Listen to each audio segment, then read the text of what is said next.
Hi, in this video I'm going to address the question whether the convergence of mass functions and the convergence of generating functions always comes together.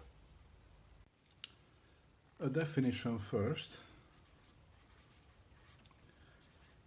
Let x1, x2 and so on be integer random variables .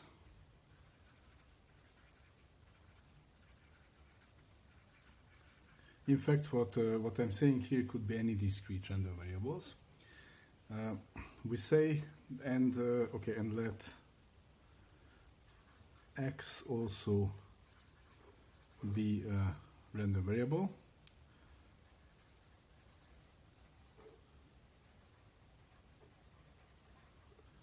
In fact, it is going to be an integer. Let me just put here integer. So let x also be an integer random variable. Okay, so the definition is about weak convergence. We say that xn converges, the sequence xn as n goes to infinity, converges weakly. People also say in distribution. Weakly or in distribution to x. So converges weakly or converges in distribution to x if the following is true: for every k we have that the limit of the mass function for xn, so the limit of the probability xn is k, is equal to the probability that x is k. Okay, that's the definition of weak convergence. The notation for that, notation for weak convergence, is that there are several different ways people denote that. Sometimes people use double arrow, sometimes people use convergence weakly, or they could also use xn converges in distribution to x. This all means the same thing. It means weak convergence.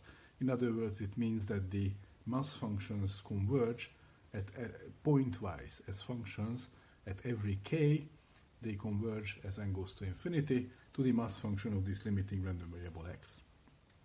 Okay, and then here comes the continuity theorem. Continuity theorem,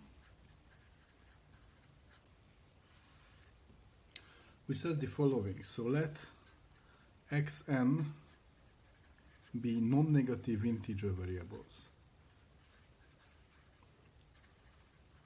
And we are actually going to have a more serious version of this theorem later on. But for now we're working with generating functions. And for generating functions, we want to look at non-negative integer variables. So random variables. Okay. I also assume that they are finite. So xn is finite almost surely. Almost surely means with probability 1. Okay, with probability 1, xn is not infinite, it's finite. Okay, then the limit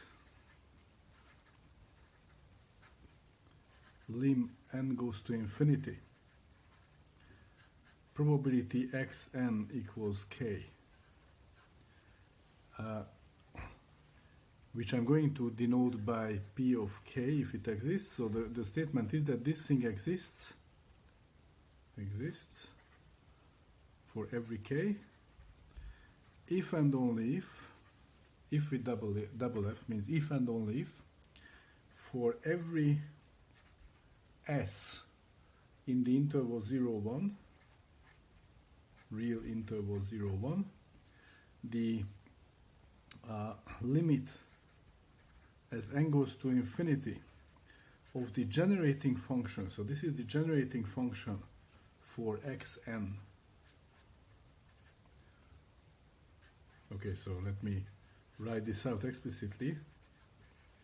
Expectation of s to the xn. So the generating function for xn exists which I'm going to denote by P of S. Okay, so the first part of the statement, and I'm going to do the second part in a moment, but the first part of the statement says that the mass functions converge to a limit if and only if the generating functions converge to a limit for every s between 0 and 1, and here it's every k non-negative integer. Okay, so that's the first part of the statement. And then the second part of the statement is that in this case,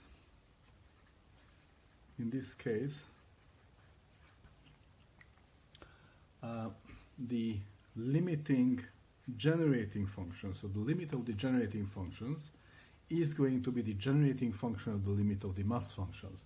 So P of S is indeed going to be the sum of pk s to the k. So again, what is this? What is the statement?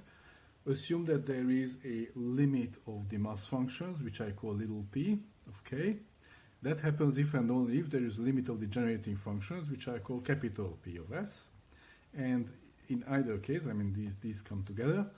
In that case, when these together happen, then the generating function in the limit is going to be a generating function of the mass function in the limit.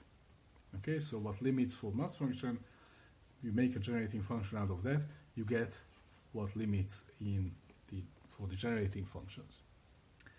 Okay, now let me have an interesting remark. There is an important and interesting remark. This limiting generating function at 1 is, by the theorem, the sum of pk could be less than 1. This is possible, even if the sum for every finite xn, the probability that that xn is k, was 1, because that's what we assumed here. Almost surely every random variable is finite. So even though this is true for every n, it is possible that in the limit the sum is less than 1. And I can show you a very simple example. Example for that. Let xn equals k happen with probability delta kn, where this is the Dirac delta, the Kronecker delta, and this is simply 1 if k equals to n and 0 otherwise. Okay? In other words, xn is equal to n with probability 1. Okay? xn is equal to n with probability 1 and equal to anything else with probability 0. So xn is non-random, it's degenerate, it's n, and n goes off to infinity. For every fixed k, this will go to 0 as n goes to infinity. For every fixed k, n will eventually exceed k, and this will go to 0.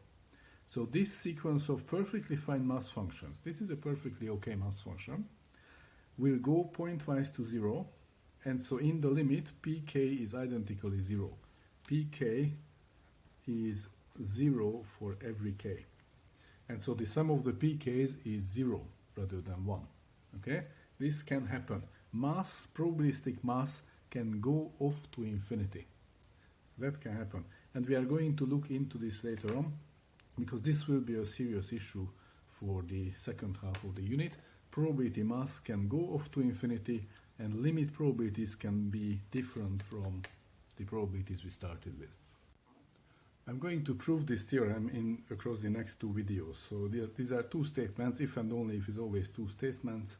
Mass function convergence implies generating function convergence, that's the first statement, and generating function convergence implies mass function convergence, that's the second statement. So this will be two more videos to prove.